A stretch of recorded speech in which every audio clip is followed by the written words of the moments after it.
When you think of South Dakota, you think of Mount Rushmore and maybe some grass. But did you know there's a decently sized ski resort there as well?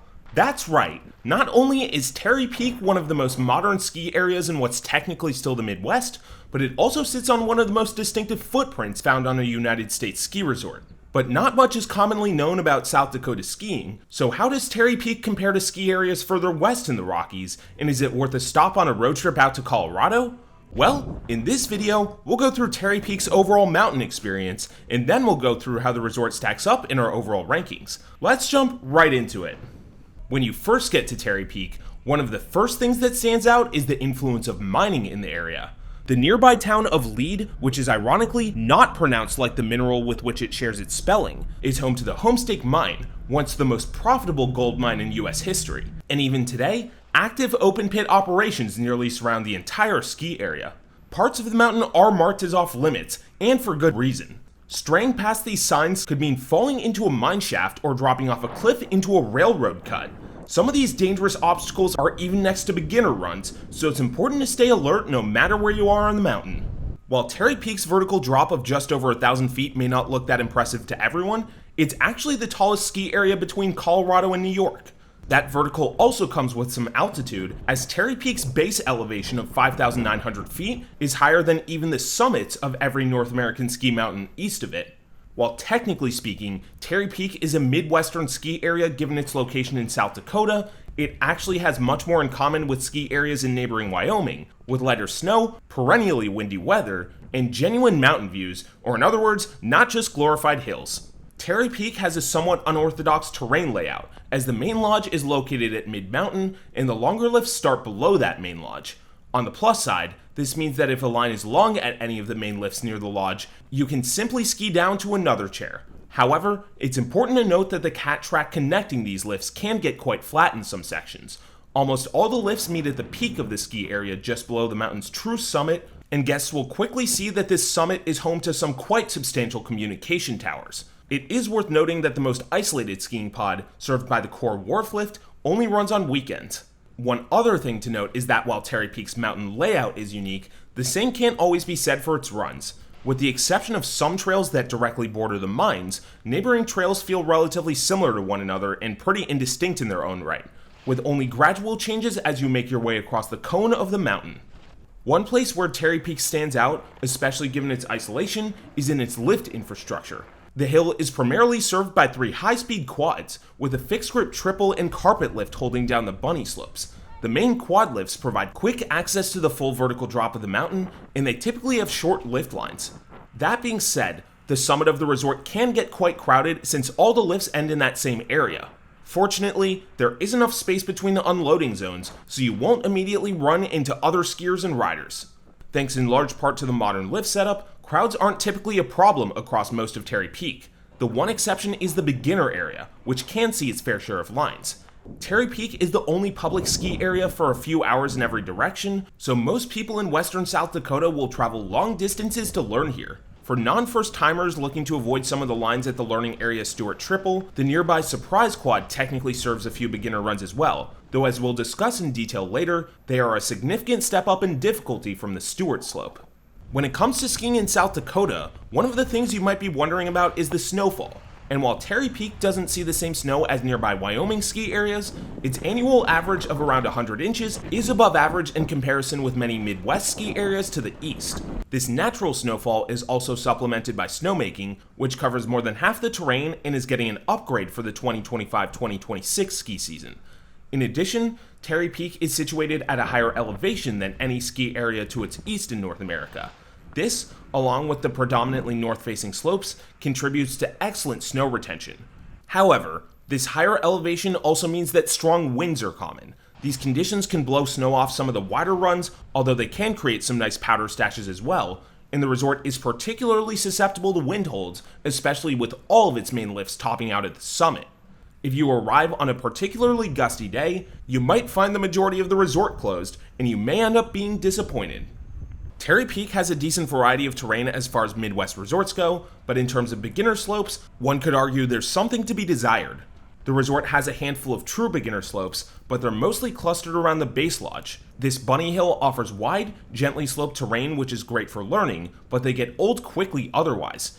Terry Peak's other beginner runs offer a little variation in run width and length, but you can't effectively ski or ride any of them without taking a short section of intermediate terrain, which makes them less than ideal for guests who haven't figured out linked turns yet.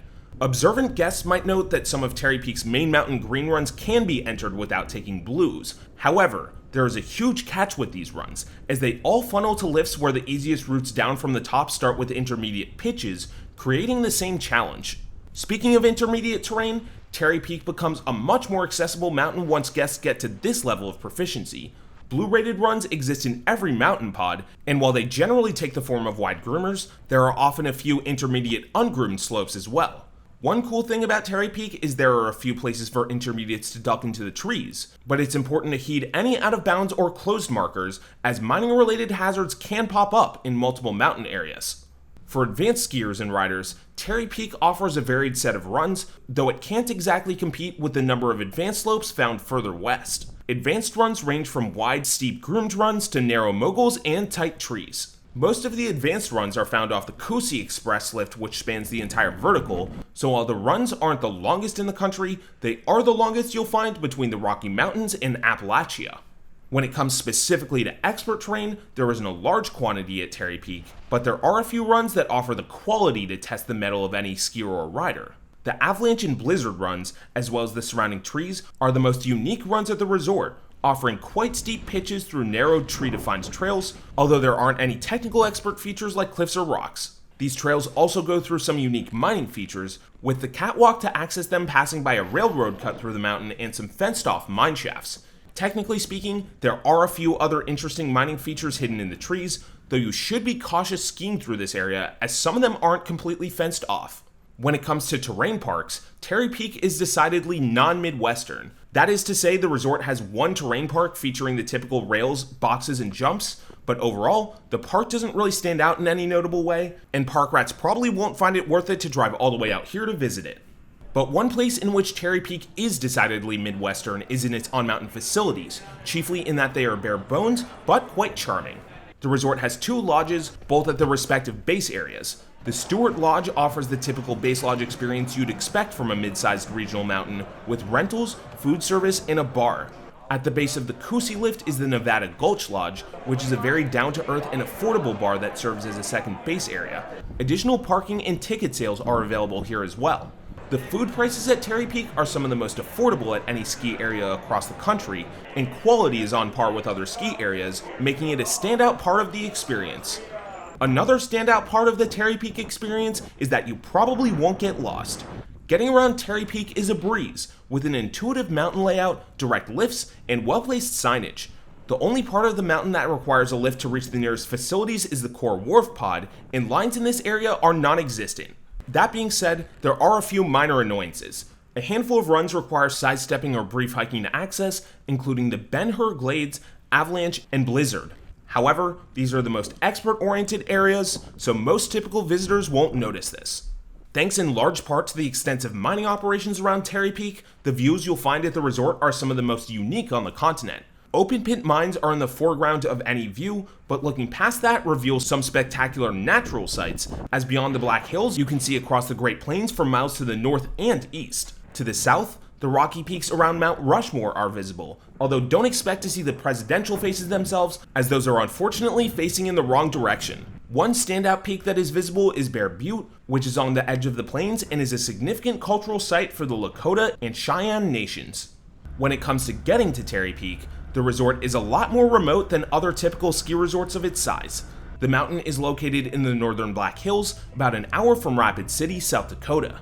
The nearby towns of Lead and Deadwood are lively historic mining towns, with Lead being home to that incredibly profitable gold mine we mentioned earlier, and Deadwood hosting many casinos and bars. When it comes to driving to Terry Peak, there are some things to note. The road up to Terry Peak is good for two-wheel drive under normal circumstances, but if there's been a recent storm, some steeper sections may require four-wheel drive. Parking is available at both the Stewart Lodge and Nevada Gulch, and no matter when you visit, it's ample and free. Terry Peak offers a handful of ski-in, ski-out lodging options, though they do tend to be on the pricier side. There's also a small hotel just across the parking lot from Stewart Lodge. For travelers looking to save money or enjoy more nightlife, staying in nearby Deadwood is often the better choice. Its casinos frequently offer hotel deals that can make a Terry Peak trip surprisingly affordable. Terry Peak does have an après-ski scene, but as far as ski resorts typically go, it's decidedly unorthodox.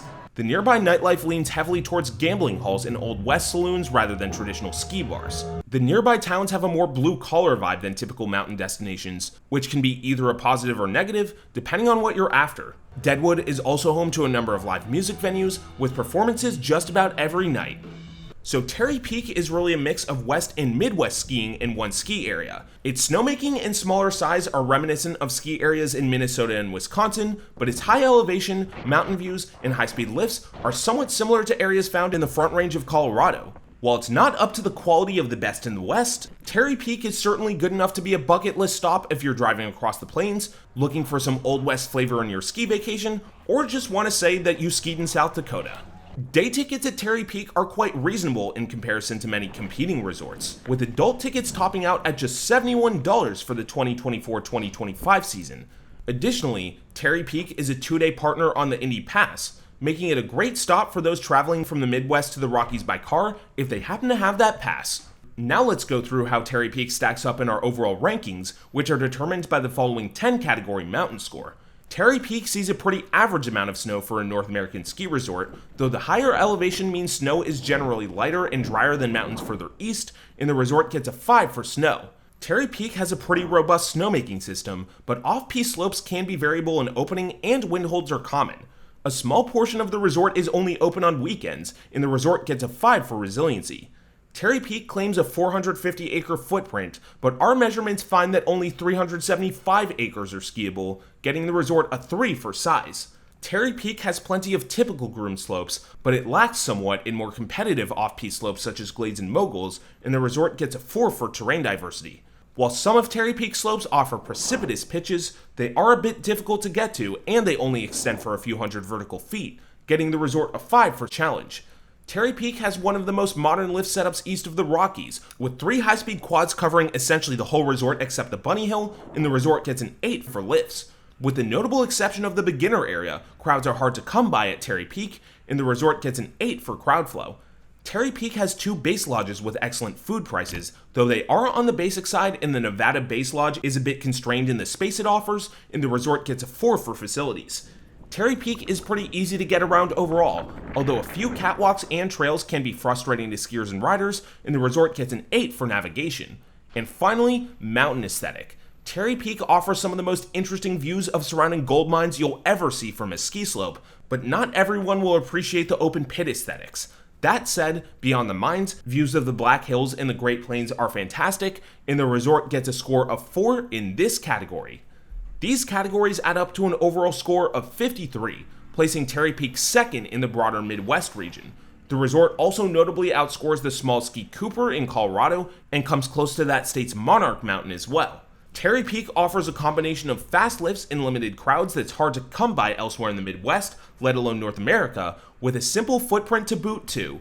That said, its strong vertical drop, relatively speaking, is somewhat offset by rather vanilla slopes, and compared to destinations in the Rockies and even the East, the skiing experience won't be that flavorful. However, for a state that's not known for having skiing or riding at all, Terry Peak is a pretty solid choice that won't let those going in with an open mind down. If you found this information helpful, be sure to like and subscribe, and hit the bell so you don't miss any of our content. And special thanks to our Peak patrons. For more information on Terry Peak and over 100 ski destinations around the world, check out peakrankings.com. See you for the next one.